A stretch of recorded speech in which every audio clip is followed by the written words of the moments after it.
You're listening to The Partially Examined Life, a podcast by some guys who at one point set on doing philosophy for a living, but then thought better of it. Our question for episode 386 is something like, what is society? And we read the beginning of the Spirit section from Georg Wilhelm Friedrich Hegel's The Phenomenology of Spirit, published in 1807. Specifically, we read sections 438 through 463. For more information about the text and the podcast, please see partiallyexaminedlife.com. This is Mark Linsenmeyer, rending asunder universal being to take my share from it in Madison, Wisconsin. This is Seth Paskin, not yet having liberated my being from my negative unity in Austin, Texas. This is Wes Alwan, by day an unshaken righteous self-identity, by night a fragmented being in Cambridge, Massachusetts. This is Dylan Casey, considering that as a citizen of a nation, I'm part of spirit as an actual consciousness in Madison, Wisconsin. We have at last returned to this whirlwind of a book that we've treated several years ago last. Although I did actually, this is news to you guys probably, Wes and I recorded a close reads on the unhappy consciousness section. Actually, it's going to take us about 5 hours to get through the whole thing of that. But through the first couple of sections of that, where we actually investigated the three translations, I put that in the public feed. So if people are not just ignoring everything that doesn't have a PEL next to it in the public feed, then they will have gotten a real taste of how difficult this text is. And the beginning of the section we assigned ourselves, which is just kind of what is spirit, we finally, halfway into the book, get to find out what spirit is that is in the title and find out that all the earlier sections that we covered are just some sort of abstractions from within spirit, but sort of presuppose that, yeah, we're spirit. But then we start sort of on a subsection within that where we start getting the story. And I think we're going to do a second episode after this, where we continue the story of how society is made up of two kinds of rules, this sort of divine order and the secular order, and what this has to do with the relationship between man and woman. And eventually we'll talk about Antigone. So that's my something short of an outline. Yeah, the divine order having to do, as we'll see, with the family, the divine laws, he calls it, and then what you call the secular order, Mark, having to do with what he calls the human law, what we normally think of as law. And then familial law, I think, really turns out to be a rather thin concept in the sense that it primarily, at least in this section, seems to involve burial rights and what it is that we might owe the individual within the family context, which has a lot to do with death, weirdly. But yeah, this beginning section is just horrifically difficult. And I think Dylan went into an immediate state of despair when he saw these first two sections. It just takes an incredible amount of time to decipher with like secondary sources. And yeah. Yeah, I have to say that part of the problem for me when I jumped into it was just jumping into it. There's something, truly stupid about not reorienting yourself and trying to start reading Spirit where it starts off, because I just didn't have any clue about where I was at. I think it's very challenging language, and I was helped out a lot by this Routledge guide that Wes put us onto. And I just make a side comment about that. I think that there is a 2-page summary of the entire Phenomenology of Spirit in that book at the beginning, which is, right now it's on my short list for most brilliant, incredibly concise summaries of something very hard. It's outstanding. So that book is incredibly helpful in this way. And in a way, I learned more about like the scope of what Hegel was doing, and especially in the Phenomenology of Spirit, than I had before, because I never really fully gotten the clarity of his effectively evolutionary account of consciousness that's going on here. And that's sort of embedded in the entire Phenomenology of Spirit. I didn't completely get it. It kind of felt that way, but anyway, it's very, very challenging. And I'll be interested to see both what we get out, that part of it, and the specific analysis he has of Antigone, and that'll also be interesting to see how we go on that. So this Routledge guidebook to Hegel's Phenomenology of Spirit is by Roger Stern. It is from 2001 originally. This version that we looked at, the second edition, is from 2013. I also used, as last time, In the Spirit of Hegel by Robert C. Solomon, just because he was our advisor. I use that. So in both cases, I think, Wes, you were a little misleading in saying, oh, you're having trouble with these first few sections that are so hard. Read the Rutledge and this will decode it. No, he just sort of skips over those. He goes right to the actual story that we're going to get to with Antigone, which is described, in the arc of the Spirit chapter of the book, which is very, very long, as being, well, finally we got to a point where people felt at home in society. It was a peaceful time, and he's going to equate that to ancient Greece. And then there was some sort of fall. And so not next episode, but if we were to do more episodes after that, we would hear about how the fall affected things and how the Enlightenment contains a lot of alienation, which now it's the purpose of this book and the current spirit of the times to overcome, to make us feel in a modern way at home in the world again. But this ancient part was, at home in the world. I don't know. That didn't help me to decode sentence for sentence, the first few sentences, the first few sections where we actually hear what a spirit is. Yeah, it's really more about, I think it was helpful to reorient me to the context.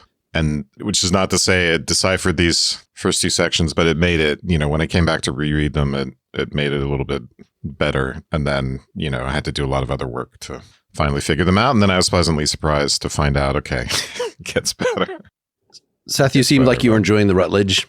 Yeah, I mean, basically, I had the same exact experience as Dylan. I read the first paragraph and I was like, nope, can't just jump back into this thing. I got to ease into it. And I started the Rutledge just to try to get oriented. And I was just going to kind of read the introduction and then jump into the spirit section. But I thought I would just read a little bit into the beginning. And it was so compelling. I ended up reading all the way up and through. So I read about 160 or 170 pages of it. And it's that good. I thought it was so good. I actually looked up the guy because I was going to send him an email, as I often do to people who we read. And I say, oh, I really enjoyed your book. And unfortunately, he died 2 years ago, had a brain cancer, brain aneurysm, something like that. But he was apparently quite well known for his Hegel scholarship and all that.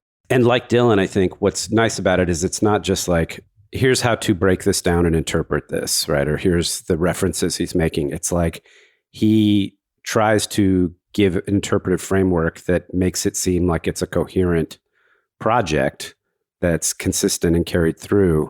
And it really positions him as doing something spectacularly, I don't even know what the right word is. Just my takeaway, even though this work is not where Hegel answers the big question at the end, and it was supposed to be preparatory, it really gets you thinking. He really positions Hegel as having kind of created this notion of phenomenology and this dialectic and how he's using it. And it really makes you realize how brilliant Hegel was, even if you can't necessarily tell it from the writing in this book. Well, I had a parallel experience in trying to figure out, right, I didn't want to just, as Dylan said, just jump into the middle of a book and feel like I don't know what's going on. So not only did I taught a little bit of the master slave and the self-consciousness stuff to my students about a month ago. So this is, was sort of use this as a taking off point. And I got, for that experience, the first time, the audio version of The Miller, which you'd think this is a book that is impossible to enjoy in an audio format. And I think it is, but not if it's the second or third or fifth time that you're hearing it. And so I started at the beginning and I listened all the way through that part, then through the intervening parts. So there's this long chapter on reason that we skipped. And I thought the reason chapter, just going into this, was all about philosophy of science. And of course, the science of his time was more primitive. And I know that there's a section within that, even on phrenology, right? Does the outer shape of the skull reflect the inner nature of the person, the inner beauty of the person? And this seems like kind of interesting, but like something that is safely skippable. I wanted to get to the meat, but I didn't realize that the whole second half of the reason chapter is about practical reason, is about ethics. So had I known that in advance, I might have suggested that we start there, but still there's quite a lot of stuff. But I read, so Solomon has a chapter not on spirit and not on reason, but on half of the spirit chapter on the philosophy of science, and then on just ethics in general. So I read all the way, the preparatory stuff to get us up to spirit. And the overall story there that I think really is essential for understanding what spirit is that you might have thought that the fundamental metaphysical unit is the individual person, right? Let's do psychology. And all these things earlier in the phenomenology are sort of abstractions on psychology. A whole person doesn't experience things like they do in the sense certainty or the perception chapter, or even the force and the understanding chapter, because we have self-consciousness. But once you get to self-consciousness, then you're talking about a whole person. But the whole person for Hegel is not the fundamental metaphysical unit. It is the group, the society. This is what the Geist is. So every time you think, you are independently reflecting on something, you're independently figuring out, you're having an ethical intuition, for instance, you're actually drawing on information, tools from the group. There is no, every time you think you are an individual, I just care about myself. I only care about my own pleasure. Maybe I doubt that the whole external world exists, or I'm a Stoic and only, my judgments about my virtue matter and what other people think doesn't matter. You are fooling yourself. You are, in fact, sort of a Kantian type of argument in that you might say, I can just be selfish, I can lie to people, but hey, I'm making use of this social practice of promise keeping, of truth telling, and I'm engaging in a practical contradiction. So Hegel is giving a version of that kind of argument again and again and again. And he even uses it against Kantian morality itself, so that you think you are referring to something actually universal, but what you're actually referring to is the norms of the group that you belong to. So that's where that gets us up to the point that we're going to start today, where we are spirit. We are finally in a group that is aware of what it is, aware that it has a government, it makes laws for itself. It is like an actual harmonious unit. Yeah, and it's helpful just to know that when he uses the phrase ethical substance, right, in this section, he's referring really to the community at this point. And it always helps me to think in terms of his kind of Spinozan heritage, where, right, the substance is just God and we are modes of that. But I think in these first two sections, he's kind of giving a bit of a recapitulation of his story. And his story, I think, is just one of repeatedly spirit finding itself in the world, right? Treating the world as something found or given. So, for instance, as in science, the laws of nature, and then realizing that the laws actually come from within it, but doing so in a way that's limited and one-sided, until what it's finding is actually a more concrete communal version of that, not just the finding of abstract reason out there in the world. But that's the first sentence here. Reason is spirit when its certainty of being all reality has been raised to truth, and it is conscious of itself as its own world and of the world as itself, which, right, one version of that, one insufficient version of that is just idealism. He wants something more robust, but it's going to be that same idea. Yeah, I found it very challenging here. And the quote that you just read, Wes, is a good example of it. When he says, reason is spirit, when certainty of being is of being all reality. There's this very bizarre kind of anthropomorphized language where reason is a thing or a be or an entity that's like a person or whatever. It's so weird. And it's so hard for me to get my head around, like, what the F are you talking about? I don't even understand like the sentences you're saying when you use a word like reason, when you say reason is spirit. Like, I just found it so bizarre. So that's where this context of getting sort of that I had a lot of help with the Rutledge, especially that overall summary, and then going through, honestly, he has section by section, like one line summaries of every section in the whole book that are just basically, and this is what it talks about. And I found it super helpful because I realized, at least for me, is that Hegel is articulating the consciousness, or the experience of knowing the world in a very, very evolutionary way, because he starts with sense certainty and he's working all the way up to absolute spirit. And to me, all I could think of when I was reading this then was Antigone recapitulates phylogeny, right?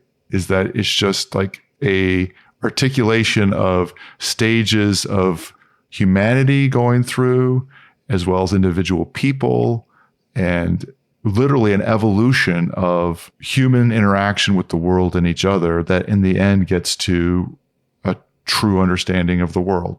I think that's the way Hegel would say it. I could only begin to understand this way of talking about reason and spirit in this sort of anthropomorphized way by thinking of it that way.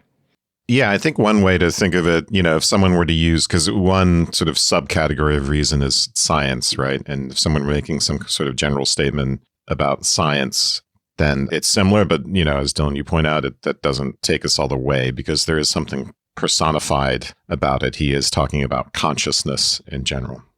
Reason is an activity. So when we say reason is spirit, it's like, I have to imagine the thing doing the reasoning thing. If you say a subcategory of reason is science, it's a subcategory of reason is the activity of doing scientific thinking. Well, but also, and part of the point of this little section here is we are always finding ourselves in the world. So for instance, when we go out and we do science, or I've already given this description, but we find some sort of scientific law and say, oh, that's out there. That's a law of nature. But then we find out it's some aspect of our own reason. And so when he gives this little, thing about the pure category coming up in the next section, the coming to be of spirit was indicated in the immediately preceding movement in which the object of consciousness, the pure category, rose to the notion of reason. I think that, again, has something to do, like the pure category has something to do with this kind of preliminary identification of being and reality that does not rise to the level of the identification of the individual conscious with the communal consciousness, which is much more concrete in that it's lived out in laws and norms of an actual society, right? So the idealist looks at everything and says, oh, everything is ideas. And then in science, you're looking at things in terms of natural categories and scientific laws, and then getting to the point of failure, which is where phrenology comes in. It doesn't quite work. And then we move on to the social identification. One of the ways that I thought about reason spanning all of reality, or spirit being certain that it is all of reality, is that we're all in the same, this idea I mentioned being at home in.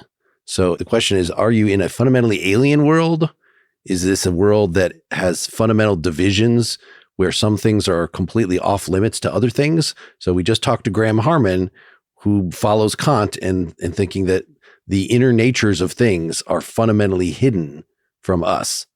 We are not at home in that world. We are separated from things. We can only know their surfaces.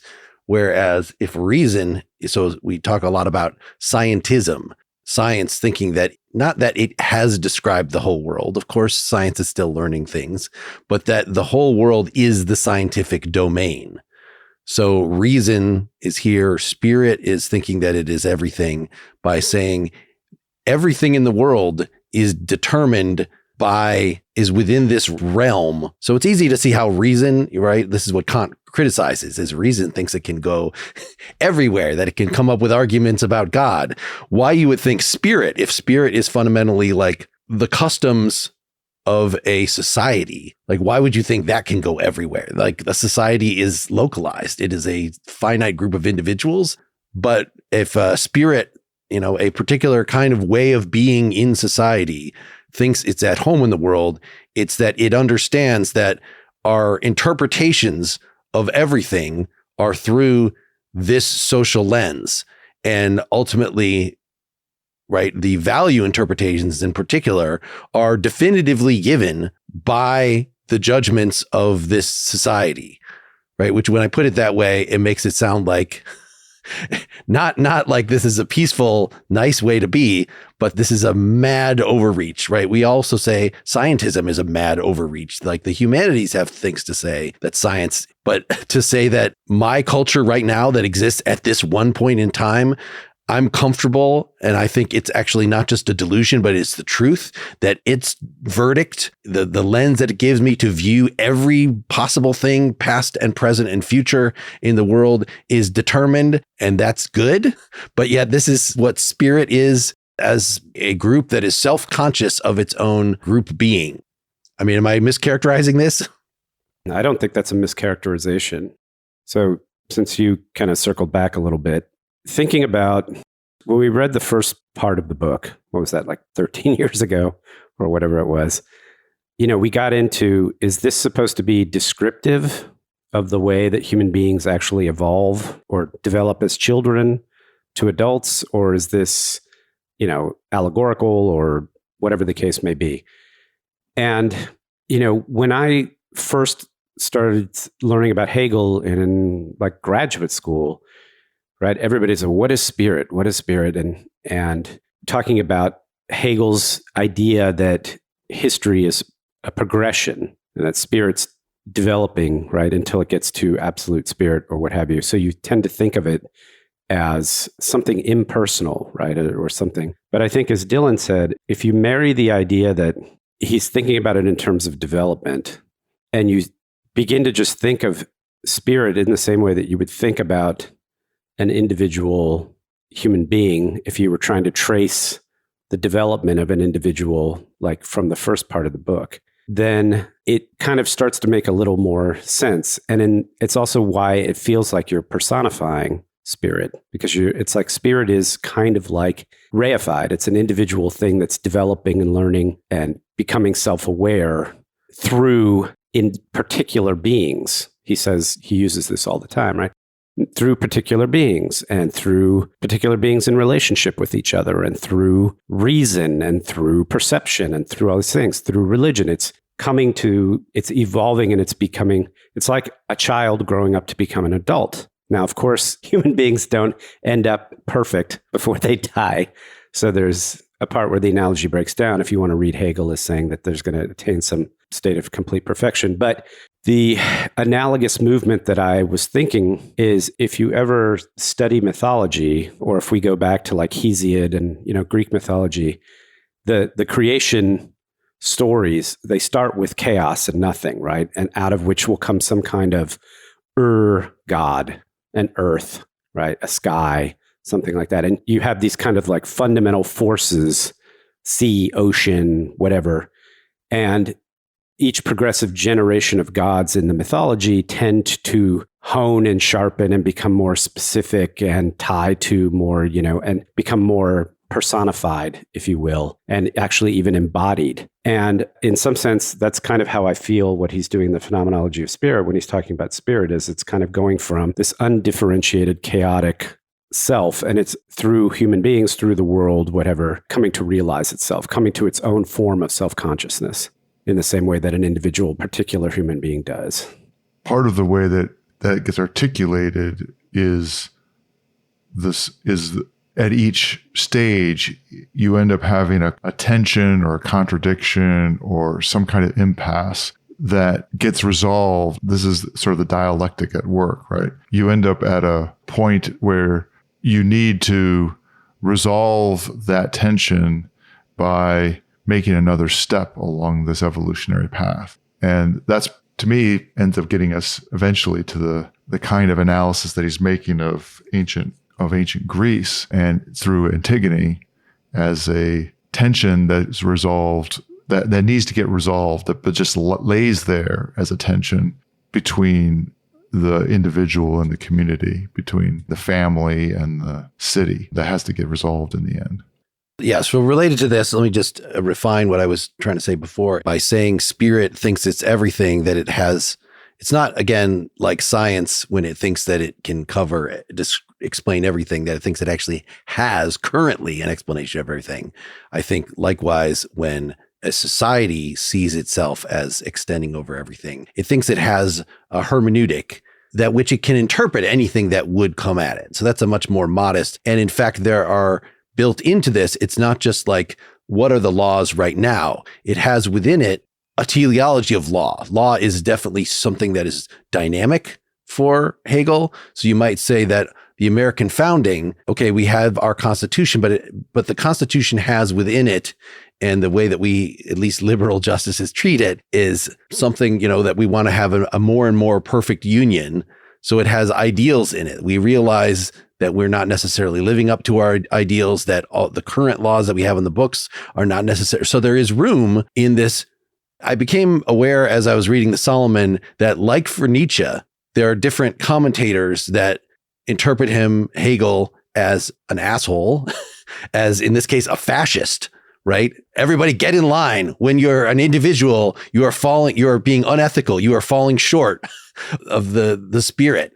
Everybody needs to think the same. But Hegel understands that what makes spirit actual, even though I said society is the basic metaphysical unit, is of course you have to have people in societies. And as we know, every time you get a group of people in a room, especially a group of philosophers, you have that many different opinions. So it's the dynamics of the different opinions.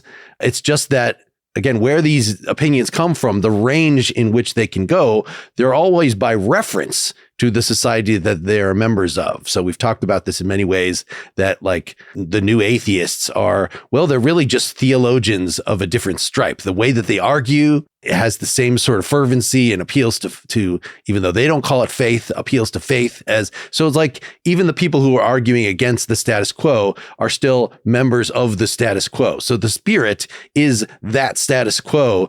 And what we're going to get here is the relation between two different strands that give rise to disagreement within this status quo, one of which is, as we've said, what he's calling the divine law. Solomon says, you don't have to call it the divine law. That's just a weird, archaic, just a quirk. But it doesn't actually refer to anything given by the gods or something. Like that's very clear in Hegel. It is just a certain strand of, not very self-reflective ethical thinking versus the laws that are explicitly given by the legislature, which is self-reflective in that a bunch of people actually came together, or a king or somebody actually came together and wrote these down. So you have this sort of explicit law and then the implicit law. Both of these are parts of this overall ethical world, which the term is Sittlichkeit, which Solomon says you should just really call communal life. As soon as you get people together, then they have this structure of laws that they live by, some of which are explicitly articulated, but are always reflecting upon supposedly growing out of an unarticulated ground, sentiments that the people have. So we want to jump into, we've been using the term section ambiguously in that when Wes keeps saying the first two sections, that is the introduction to the spirit section, and then the introduction to the first subsection of the spirit section called the true spirit, the ethical order. And then it's a little after that. So it's By two sections, I mean 438 and 439. Oh, that's what you were talking about. I thought you were talking about the two introductory sections, as opposed to then now we get into the ethical world, human and divine law, man and woman, which is BB, capital A, small a. So we have, the work that we assigned ourselves today is broken up into those three, let's say, chunks. The introduction to the spirit, the introduction to the true spirit, the ethical order, and then actually starting on this story about the ethical world. But yeah, say what you wanted to finish up on the beginning, Wes. Well, I don't know how much we want to get into the details, and I would, I'd kind of made a stab at the pure category, and other people might want to give their chime in on what that means. But I think the overall arc of the first section, 438 here, is just that, look, we've seen the ways in which we come to find ourselves in the world in these kind of weird idealistic, our idealism ways where we say, oh, the category of causality, that comes from my own mind. But for Hegel, of course, if it comes from your own mind, it also does come from reality as well. There's a certain unity there. But we want more than that. We want the kind of unity where the individual finds himself in social reality, not just in cognitive reality. So it's not just these cognitive categories in my mind line up with what's out there in the world. It's that the sort of ethical laws that are out there are in some sense in me as well.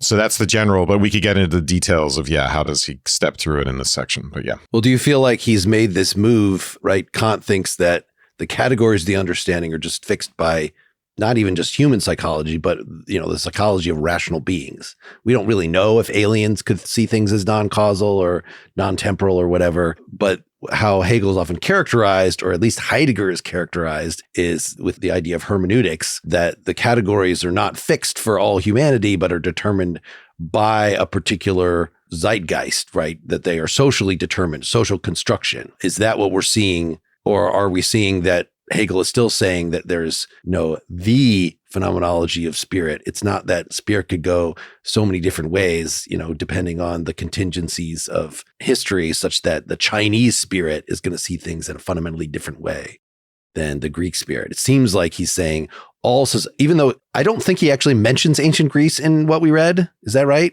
He doesn't explicitly mention it, no. I mean, yeah, it's going to become more explicit. It's referred to in the previous section. Before spirit, there's some reference to it, and then there's more later. It seems like even if he is talking about, as both our commentators say, ancient Greece here as being sort of the model of a bright, shining moment at which spirit was at peace for itself before there was this fall to modernity, that this is supposed to be something fundamental that would happen in any society, so that you'd have the equivalent in ancient China or the equivalent in ancient India. I'm not totally sure about this. It's a moment at which people they're not alienated from their own customs yet, right? Because they're not reflecting on them. They just live them as if they were real. So if this ritual, if that's what you're supposed to do, well, that's just natural. That's not, just what we did historically, and maybe someone else does something different. Sounds like Confucianism to me. Yeah. Yeah. And there's an internal contradiction. And it's not just that, foreigners are coming to the port of Piraeus and saying, oh, look, people do different things differently elsewhere. So now Athens is going to flourish as it becomes more reflective, in part because it becomes more aware of the other, right? The internal contradiction is this conflict between the divine law, or the law of the family, and the law of the larger community. All we need is that internal contradiction for things to break down in ancient Greek society and for us to go somewhere else. And that contradiction isn't a fall.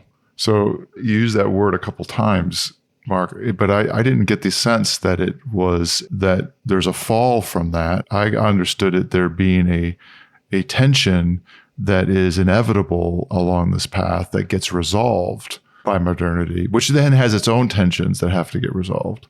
But as opposed to there being, and the reason I'm bringing this up is that I don't have any sense at all that there is a purity of the arrangement in ancient Greece that then is corrupted that we must return to, but it's a relative balance that is only there because of a kind of naivete that becomes apparent as a tension, just in that, I think he would say, inevitable conflict along the progress of Geist.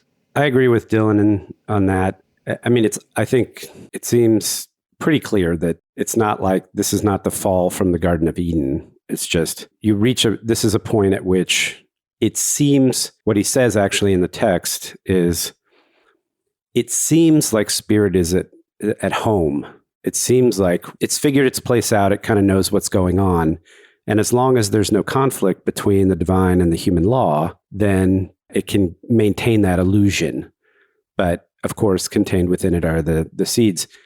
And to your point, Dylan, I think I've decided to kind of read this as a story, that Hegel's telling a story in order to illustrate a point, that it's not so much an argument. It's not intended to be historically accurate or whatever. And I think the Hegelian point of view would be, if I told this story from the perspective of the East, that I would tell, it might not be the same story, because there's obviously no Greek society in, let's say, China, but there certainly were traditional roles. There certainly is a tension between civil life and domestic life.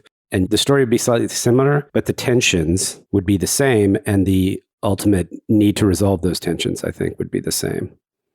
So he does think that for the first time, when we're talking about spirit, we're talking about the actual.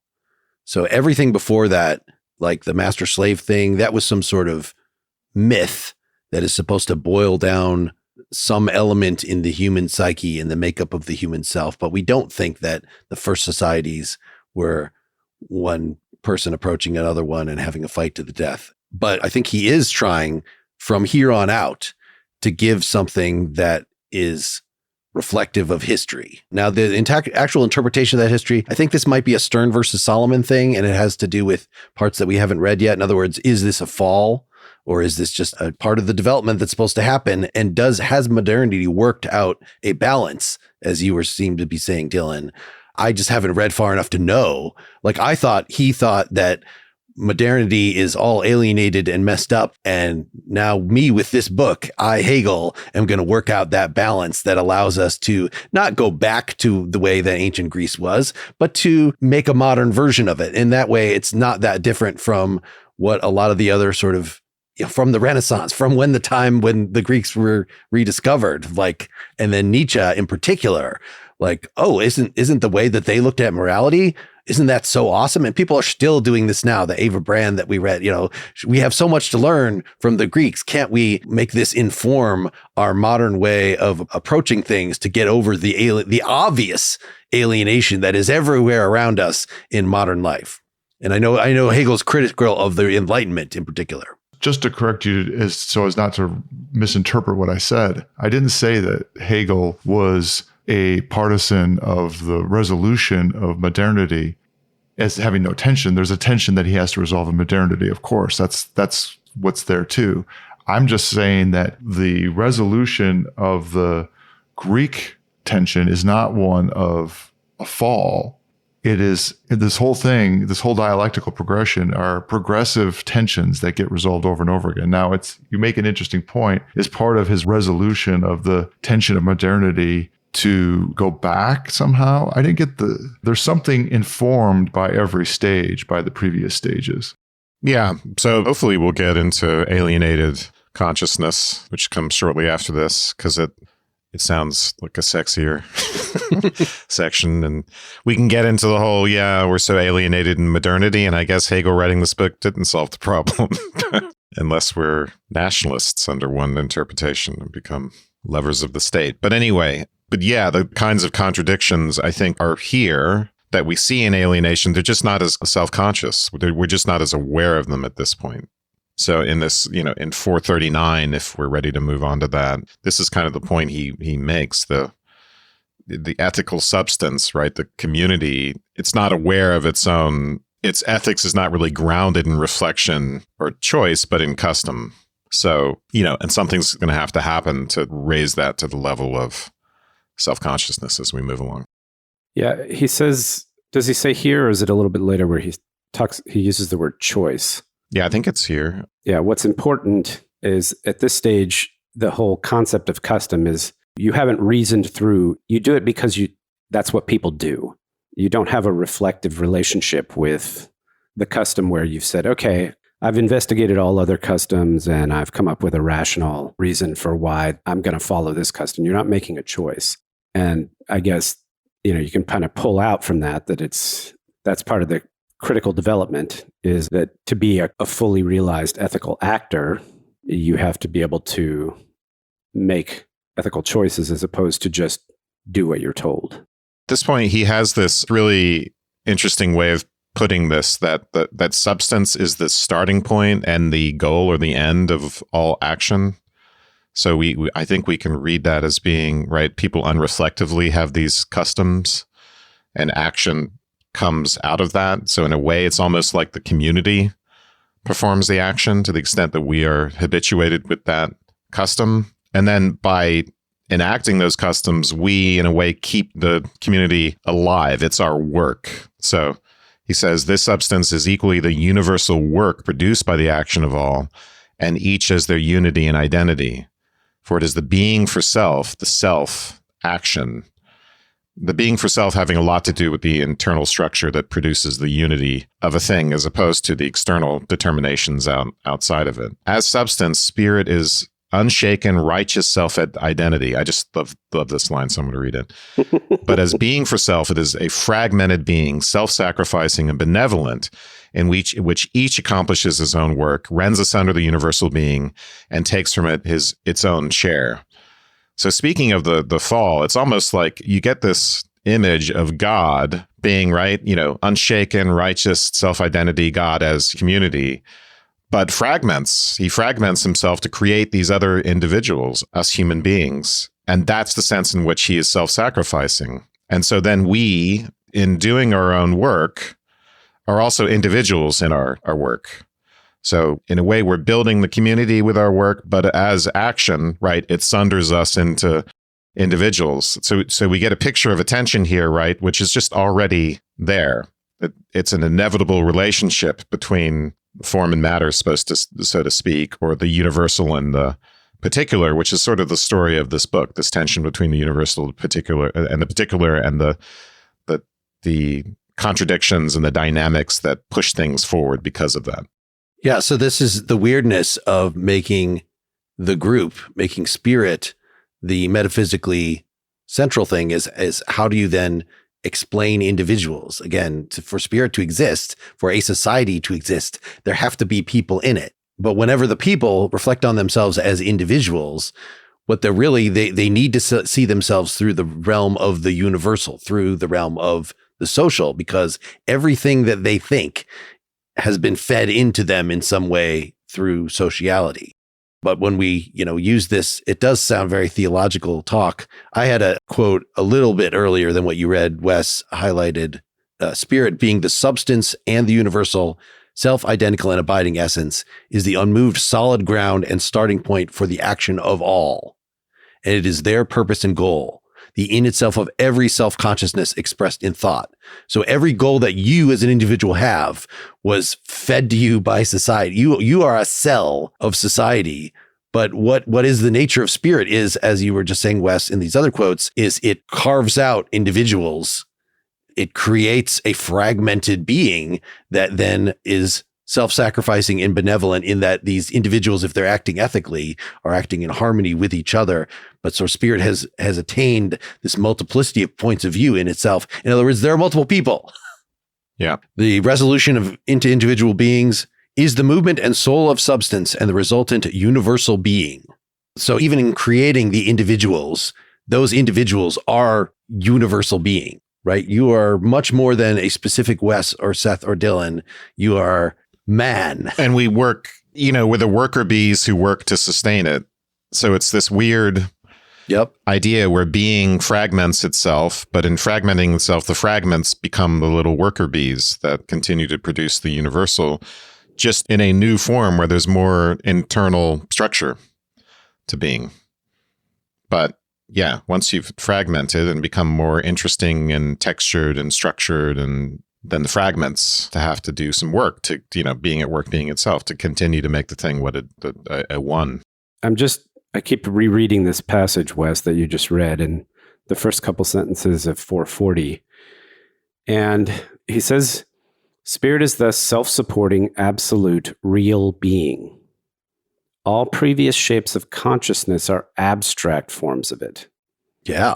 So there's, in the ethical, in this section where spirit, this movement, let's just call it, it's like spirit comes to the realization, maybe, or spirit, it's an actual taking place as opposed to a realization. But when spirit becomes or realizes that it's a universal being with substance, but as being for self, it's fragmented into these individuals. In other words, it's just like you said, that tension between the individual and the particular, but it's the realization that the Spinoza thing, we're all part, right? So prior to this, spirit hasn't been in a position to understand that beings and consciousness, let's stop saying being, that all of consciousness is part of itself. And so it's been abstract. Well, all consciousness is part of spirit. Right. But I'm saying that reason, sense, certainty, perception, right? What's implied by this is there's a lack of real being in those. There's something, he emphasizes the term substance. It's almost as though spirit, I don't know if we're allowed to use spirit and consciousness interchangeably. That's a tough one, but. No, because spirit is self-consciousness in a group. Spirit is the group fundamentally. But you're right. All these past things, when we thought we were talking about like an individual doing phenomenology and reflecting on, hey, I'm seeing a glass. Is that glass just a particular, or am I using a universal? We were doing these sort of Lockean, phenomenological, Cartesian, but all that is like an abstraction. No human being could actually be. So it's not full on phenomenology where I, a human being sitting in a chair, am contemplating this. That was supposed to be, imagine a stripped down human being that is merely the faculty of perception. What is that like? No, you're right. But so this is like many things in philosophy.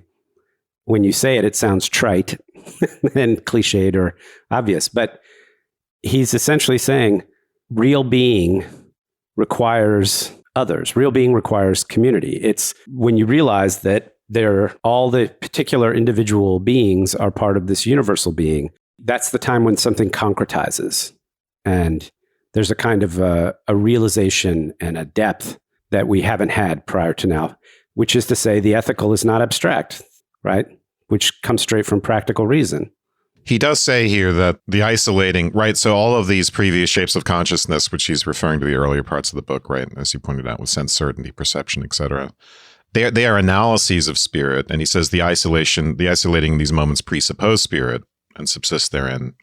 And spirit is a concrete existence. So even though we as individuals are not aware of it, right? Spirit itself is always this concrete thing. And then we are just looking at pieces of it. And the mistake that we make over and over again, I think he thinks in these insufficient, more abstract moments, is we always forget, as he'll say, spirit holds fast to the moment of a being and objectively existent actuality to itself and ignores the fact that this actuality is its own being for self. So we look at something out there and we forget in one way or another that our mental categories are actually, it's not just this distinction between my mental categories and the world out there, the thing in itself. That when I find causality out there, for instance, or let's say when I find causality in the world, I'm finding myself, but I'm also finding the world at the same time. Well, let's make that the last word for part 1 here. Please come back for part 2 if you're a Partially Examined Life supporter through partiallyexaminedlife.com/support. Then you can get that in your feed within minutes probably, or at least tomorrow, depending on when I post it. Otherwise, you have to wait till next week. Thanks, everybody.